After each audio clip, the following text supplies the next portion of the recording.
সালামু আলাইকুম। আমি আব্দুল্লাহ ইবনে শামস আনাস, পড়াশোনা করছি ঢাকা মেডিকেল কলেজে, এমবিবিএস দ্বিতীয় বর্ষ। তো আজকে আমরা পড়ালেখা করব হচ্ছে প্রজনন তন্ত্র নিয়ে, ঘাসফড়িং এর প্রজনন প্রক্রিয়া ও এর রূপান্তর। তো ঘাসফড়িং হচ্ছে, এতদিন আমরা যা যা পড়লাম, এখন হচ্ছে যে একটা প্রাণীর মূলত হচ্ছে এই পৃথিবীতে আসার একটাই কারণ থাকে, যে সে নিজে আসবে, এসে তার একটা বংশধর তৈরি করবে, তারপরে চলে যাবে। এই বংশধরই তারপরে তার পরবর্তী আরেকটা বংশধর তৈরি করে, মানে নিজের একটা ছাপ রেখে যাওয়ার যে প্রবণতা, সেটা মোটামুটি সব প্রাণী, উদ্ভিদ বা যাই বলো, সকল জীবের মধ্যেই আছে।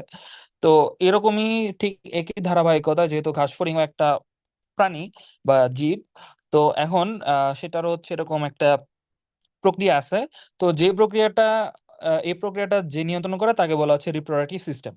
আচ্ছা, তো ঘাসফড়িং ঘাসফড়িং হচ্ছে একলিঙ্গ প্রাণী। একলিঙ্গ প্রাণী মানে হচ্ছে গিয়ে যে এটার মানে দেহ, মানে এটাকে আমরা দুই ভাগে ভাগ করতে পারবো, একটা হচ্ছে পুরুষ আর একটা হচ্ছে স্ত্রী। মানে দুইটা একই রকম, এগুলোর মধ্যে আমরা একদম সুস্পষ্ট ভাবে এই দুটাকে আমরা পার্থক্য করতে পারবো। যেমন এখানে একটা দেওয়া আছে যে এদের যৌন দ্বিরূপতা, সেক্সুয়াল ডিমরফিজম সুস্পষ্ট, মানে একদম বাইরে থেকে দেখে সুস্পষ্ট বলতে বোঝায়। এখন সুস্পষ্ট বলতে বোঝাচ্ছে হচ্ছে একদম বাইরে থেকে দেখে, ভিতরে যাওয়া লাগবে না অথবা অন্তর্গঠন দেখা লাগবে না, বাইরে থেকে দেখে ডিরেক্টলি হচ্ছে আমরা বুঝতে পারবো যে কোনটা পুরুষ আর কোনটা স্ত্রী ঘাসফড়িং। তো স্ত্রী ঘাসফড়িং এর উদরের ওভিপোজিটর দেখে এখানে আচ্ছা, তাহলে বাইরে থেকে আমরা তাহলে কি দেখে চিনতে পারবো? স্ত্রী ফড়িং এর উদরের ওভিপোজিটর দেখে পুরুষ সদস্য থেকে আলাদা করা হয়। আচ্ছা, ঠিক আছে, ভেরি গুড।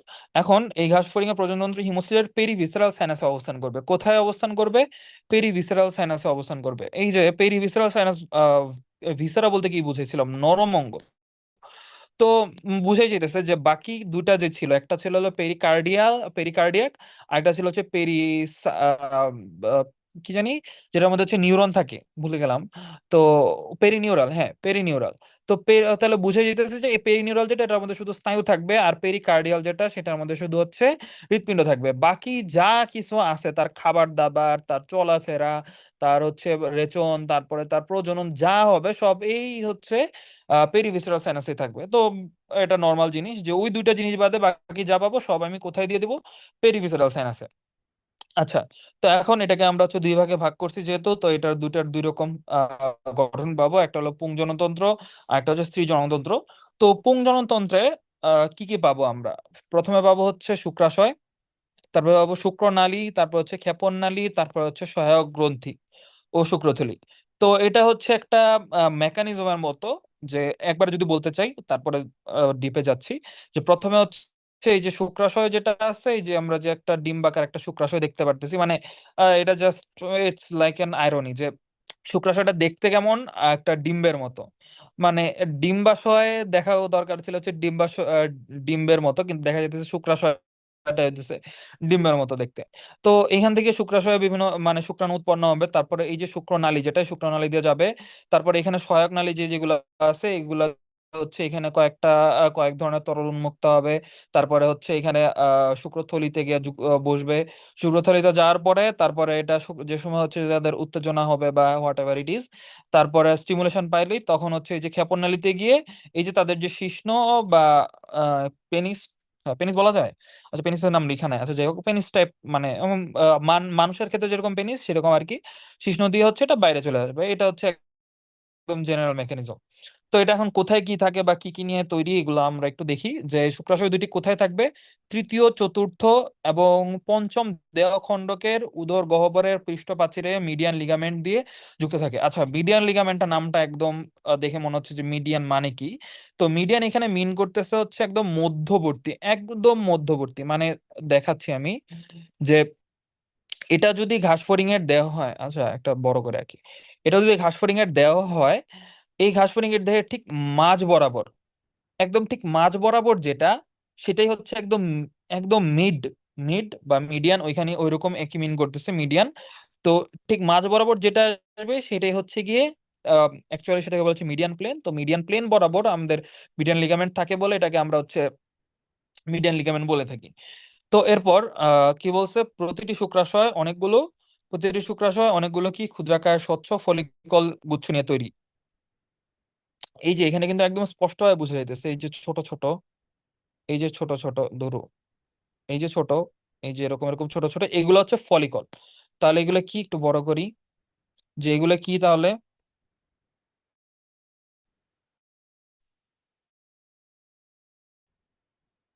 এগুলো হচ্ছে ফলিকল। ফলিকল, আচ্ছা বাংলাও লেখা যায় ফলিকল। তো এই ফলিকল গুলোর ভিতরে অ্যাকচুয়ালি হচ্ছে শুক্রাণুগুলো উৎপন্ন হয়, যে ফলিকল গুলোর মধ্যে শুক্রাণু উৎপন্ন হচ্ছে। তো এরপর শুক্রনালী, শুক্রনালী কি হবে, শুক্রাশয়ের অঙ্কীয় দেশ মানে মানে সামনের জায়গা, অঙ্কীয় দেশ মানে হচ্ছে সামনের দিকে কিছু। তো সামনের দিক থেকে একটা লম্বা ও পেঁচানো শুক্রনালী তৈরি হবে। তারপরে কি ক্ষেপণনালী।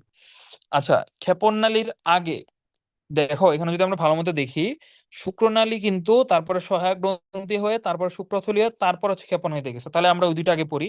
সহায়ক গ্রন্থি কি, লম্বা নালী গুচ্ছ সম্বলিত এক প্রকার সহায়ক গ্রন্থি ক্ষেপণ নালীতে উন্মুক্ত হয়। এসব গ্রন্থি ক্ষরিত তরলে শুক্রাণু নিমজ্জিত থাকে ও পুষ্টি গ্রহণ করে। তাহলে কি, এই যে যেটা বলছিলাম যে সহায়ক গ্রন্থি থেকে কিছু হচ্ছে তরল ক্ষরিত হবে, এই তরল গুলাতে হচ্ছে শুক্রাণু নিমজ্জিত থাকবে। আর হচ্ছে শুক্রথলি কি, সহায়ক গ্রন্থির সাথে একটি লম্বা পেঁচানো নালিকা, মানে এখানে বেশিরভাগই হচ্ছে লম্বা নালী, লম্বা পেঁচানো এরকম, তো এগুলোর ডিটেলস এরকম লাগবে না। তো শুক্রথলিতে যুক্ত থাকে, এটা হচ্ছে ক্ষেপণনালীতে উন্মুক্ত হয়, এতে শুক্রাণু সঞ্চিত থাকে এবং প্রয়োজনের সময়ে ক্ষেপণালীতে প্রবেশ করে। তাহলে তৈরি হচ্ছে হচ্ছে শুক্রাশয়ে, জমা থাকতেছে হচ্ছে শুক্রথলিতে, উন্মুক্ত হচ্ছে ক্ষেপণনালী দিয়ে। একদম ক্লিয়ার কাট কথা। তো এখন যদি ক্ষেপণনালীতে আসি, ক্ষেপণনালী কোথায় থাকে, নবম উদর খণ্ডকের দুপাশে দুটি শুক্রনালী মিলিত হয়ে একটি সাধারণ সংকোচনশীল ক্ষেপণনালী গঠন করে। এটি পুংসঙ্গম অঙ্গ বা শিশ্ন বা পেনিস যেটা বলছিলাম, এর মাধ্যমে দেহের বাইরে মুক্ত হয়। শেষ। এখানে আর তেমন কিছুই নেই। জাস্ট হচ্ছে মনে রাখবা যে শুক্রাশয়টা কোথায় থাকতেছে, তৃতীয়, চতুর্থ ও পঞ্চম দেহখণ্ডকের উদর গহ্বরের পৃষ্ঠপ্রাচীরে, বা এতটুক, 3 4 5 এতটুক মনে রাখো। তারপরে হচ্ছে গিয়ে যে শুক্রনালীর মাধ্যমে এটা হচ্ছে ক্ষেপণনালীতে উন্মুক্ত হচ্ছে। এখন যখন উন্মুক্ত হচ্ছে তার মধ্যে সহায়ক গ্রন্থিটাও মানে রিলিজ হচ্ছে, ওইখান থেকে যে তরলটা আছে সেটা রিলিজ হচ্ছে। তো ওই ক্ষেপণালীতে উন্মুক্ত হওয়ার আগে সেটা হচ্ছে ফার্স্টে শুক্রতলিতে কিছুক্ষণ জমা থাকে, যে সময় প্রয়োজন হয় তখন যায়। তারপরে হচ্ছে শুক্রতলি থেকে এটা ক্ষেপণালীতে আসে। আর কিভাবে উন্মুক্ত হয়, শিশ্ন দিয়ে বাইরে উন্মুক্ত হয়। আচ্ছা, এরপরে হচ্ছে সৃজনতন্ত্র। সৃজনতন্ত্রটা কি, সৃজনতন্ত্র কি কি নিয়ে গঠিত, ডিম্বাশয়, ডিম্বনালী, যোনি, শুক্রধানী, সহায়গ্রন্থি। এই যে এখন এই জিনিসটা অনেকেরই কোশ্চেন আসবে যে শুক্রধানী কি জিনিসটা, শুক্রধানী কি। তো অ্যাকচুয়ালি শুক্রধানী হচ্ছে যে আগে বলি নাকি পরে বলবো, আচ্ছা পরে বলি, তাহলে একটু কিউরিওসিটিটা থাকবে। তো ফার্স্টে হচ্ছে ডিম্বাশয়, এখানে যদি ছবিটা দেখি, কি এটাও দেখো একটা মিডিয়ান লিগামেন্ট দিয়ে যুক্ত আছে। তাহলে দুইটার ক্ষেত্রে একই, যে প্রজননতন্ত্রের আহ মানে বডির সাথে যুক্ত রাখে কি, মিডিয়ান লিগামেন্ট। এরপরে কি আছে, সহায়ক গ্রন্থি আছে, অনুডিম্বাশয় আছে।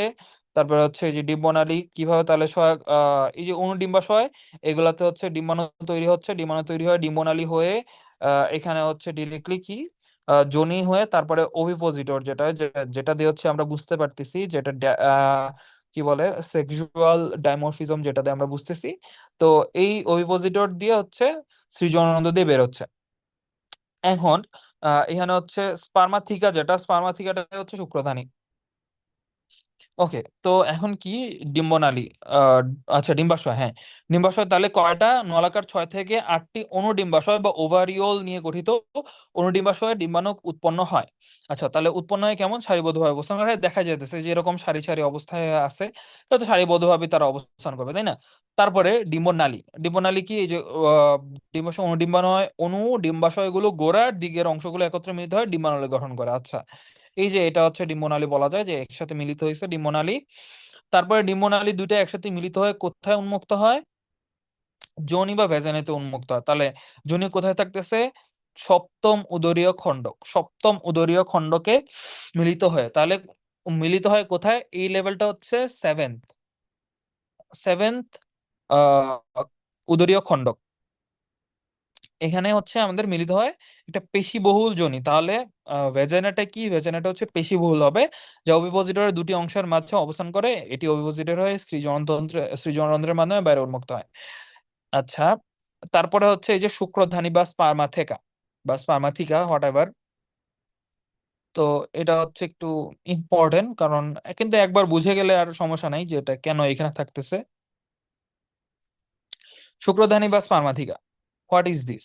এটা হচ্ছে যে মানে যখন হচ্ছে আমাদের কি বলে, যে জনন হয় তখন পুরুষ পুরুষ দেহ থেকে যে যত শুক্র শুক্রাণুগুলো আসতেছে সবগুলো আগে হচ্ছে এই যে, মানে এই যে এখান দিয়ে ঢুকে, এই যে সৃজনন্দ দিয়ে ঢুকে প্রথমে হচ্ছে এই যে স্পার্মা থেকে নালী হয়ে স্পার্মা থেকে জমা থাকে। এই এখান থেকে একটা কোশ্চেন আসতে পারে যে পুংজনন দেহে শুক্রাণু জমা থাকে কোথায়? পুংজনন দেহে শুক্রাণু জমা থাকে হচ্ছে শুক্রথলিতে। আর স্ত্রী দেহে, স্ত্রী জননতন্ত্রে শুক্রাণু জমা থাকে কোথায়? স্পার্মা থেকে বা শুক্র ধানীতে। তাহলে শুক্রথলি যেটা, এখানে লিখে দিই যে শুক্রথলি, শুক্রথলিতে শুক্রথলিতে হচ্ছে পুরুষ দেহের পুরুষ দেহের শুক্রাণু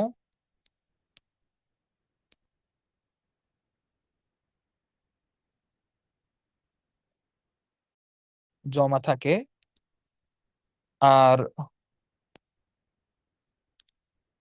শুক্রধানীতে,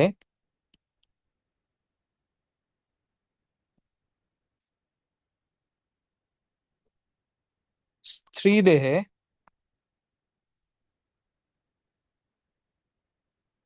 শুক্রাণু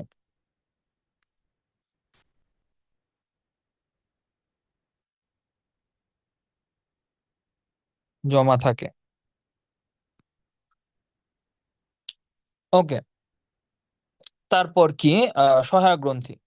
তো সহায়ক গ্রন্থি গুলা, সহায়ক গ্রন্থি কি যে একই রকম, যেহেতু সহায়ক গ্রন্থি দুইটারই নাম একই তার মানে কাজও একই হবে।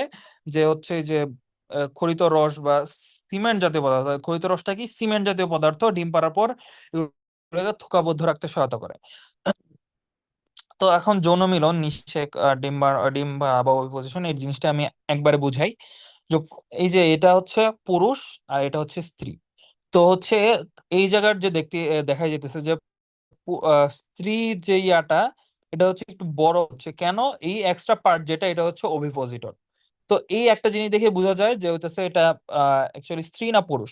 তো এখানে দেখা যায় কি হচ্ছে, যে সময় এই যে পুরুষটা এই দিক দিয়ে হচ্ছে তার পেনিস দিয়ে হচ্ছে যে সময় শুক্রাণু গুলো হচ্ছে নির্গত করতেছে বা নিঃসরণ করতেছে, তখন এটা ফার্স্ট থেকে জমা হচ্ছে কোথায়?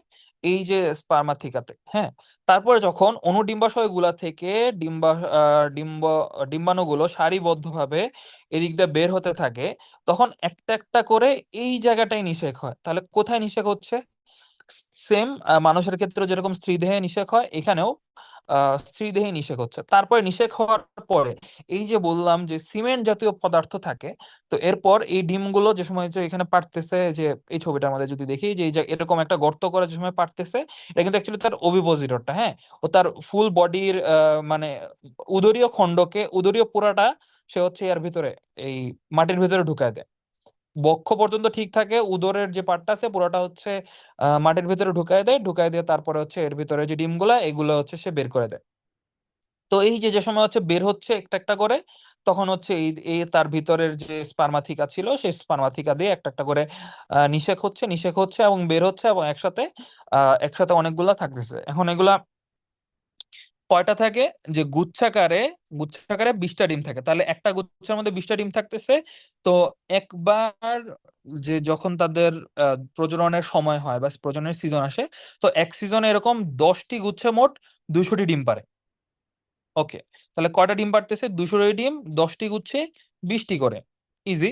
তো এখন এখানে আরেকটা বড় কথা, যে এটা হইতেছে ওই যে বলে না যে, আমরা বলি না আমাদের বাবা মা আমাদের জন্য কি করছে।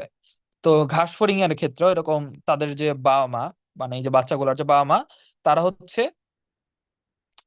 ডিম পাড়ার পর পুরুষ এবং স্ত্রী উভয় ঘাস ফড়িং এ মারা যায়। এখন কোশ্চেন আসতে পারে যে স্ত্রীটা না হলে বুঝতেছে যে আচ্ছা তার দেহ থেকে যখন ডিমের নিষেক হয়ে যাচ্ছে, তখন তার সে বুঝতেছে আচ্ছা ঠিক আছে যে তখন তার হচ্ছে মৃত্যু মরে যাওয়ার সময় হয়েছে। পুরুষটা কিভাবে বুঝে এটা? এটা আসলে এটা আমার নিজেরও জানা নাই, কিন্তু আল্লাহ তাআলা যেহেতু এইভাবে সৃষ্টি করে দিছেন, তাদের এরকম কোড করে দিছেন, কাইন্ড অফ বলা যায় যে তাদের জেনেটিক্যালি এইভাবে কোড করা। তো দেখা যায় আফটার দ্যাট টাইম, যে যখন হচ্ছে ডিম পাড়া শেষ, তখন হচ্ছে পুরুষ আর স্ত্রী দুজনেই মারা যায়। এভাবে হচ্ছে অ্যাকচুয়ালি ইকোলজিক্যাল ব্যালেন্স ঠিক থাকে, কারণ হচ্ছে দেখো যে মাত্র 200টা ডিম পাড়তেছে, 200টা ডিম পেড়ে মারা যেতেছে মাত্র দুইটা। তার মানে অবশ্যই আল্লাহ তাআলা এখানে কোনো না কোনো একটা সিস্টেম রাখছেন যে কারণে এটা হচ্ছে। ওকে, তো এখানে দুটা কয়েকটা জিনিস দেখতে হবে যে যৌন মিলনটা কখন হয়। গ্রীষ্মের শেষের দিকে। কখন? গ্রীষ্মের শেষের দিকে ঘাসফড়িং আর যৌন মিলন হয়। এরকম হইতেছে এই প্রাণীর যে পরিচিতি আছে, প্রাণী পরিচিতি তিনটা পার্ট, যে হাইড্রা, ঘাসফড়িং আর রুই মাছ। এই তিনটা পার্টে এরকম বিভিন্ন কয়েকটা জায়গায় সালের নামগুলো লেখা আছে। তো যখন হচ্ছে আমরা একবার হচ্ছে প্রাণী পরিচিতিটা শেষ করব, শেষ করার পরে ইনশাল্লাহ একবারে লিখে দিব যে আহ গ্রীষ্মকালে কোনটার কি হচ্ছে, হেমন্তকালে কোনটা, বসন্তকালে কোনটা, বর্ষাকালে কোনটা, শরৎকালে কোনটা, এরকম আর কি একটা মানে আছে আর কি, যে এরকম যে কোনটার ক্ষেত্রে কি হচ্ছে, কখন সে খাদ্য গ্রহণ করতেছে, কখন তার জননের সময় হচ্ছে, এরকম আর কি। তো যেরকম আমি যেটা বললাম, এটা এখানে তাই লেখা আছে, সমস্যা নেই। এখন নিষেকের তারপরে নিষেক হইলো, ওইখানে গিয়ে পরে নিষেক হলে, নিষেক হওয়ার পরে যে নিষেক সম্পন্ন হয়, তারপরে এটা হলো অন্তঃস্থ, যেটা বললাম যে ভিতরই হচ্ছে। তো এটা কতটুক 3 থেকে 5 সেন্টিমিটার, 3 থেকে 5 মিলিমিটার লম্বা, লাগবে না। ডিম্বাণু কুসুমে আবৃত, এটা জাস্ট এমনি পড়লাম। কিন্তু ডিমোনাইতে বেরিয়ে আসার সময় কি নরম, ভাইটে লাইন ঝিল্লি ও শক্ত নমনীয় বহিস্থ কোরিয়ন জিনিস কিন্তু মানব দেহের সাথেও সম্পর্কিত। হ্যাঁ, মানব দেহ কিন্তু ভাইটালাইন ঝিল্লি, বহিস্থ কোরিয়ন, এগুলো কিন্তু থাকে। যদিও এরকম মানে একই রকমের গঠন থাকে না, কিন্তু এদের কাজ বা হোয়াট এভার মানে এরকম একটা দিয়ে মিল করে দুটারই কিন্তু একই নাম করা হয়েছে। আমি যেটা বলতেছিলাম, স্পার্মা থেকে রন্ধ্রের উপর দিয়ে যাওয়ার সময় ডিম নিষিক্ত হয়। আচ্ছা, তো কোরিয়নের একটি ক্ষুদ্র ছিদ্র পথে শুক্রাণু ডিম্বাণুতে প্রবেশ করে। এই ছিদ্রপথকে কি বলে? মাইক্রোপাইল বলে।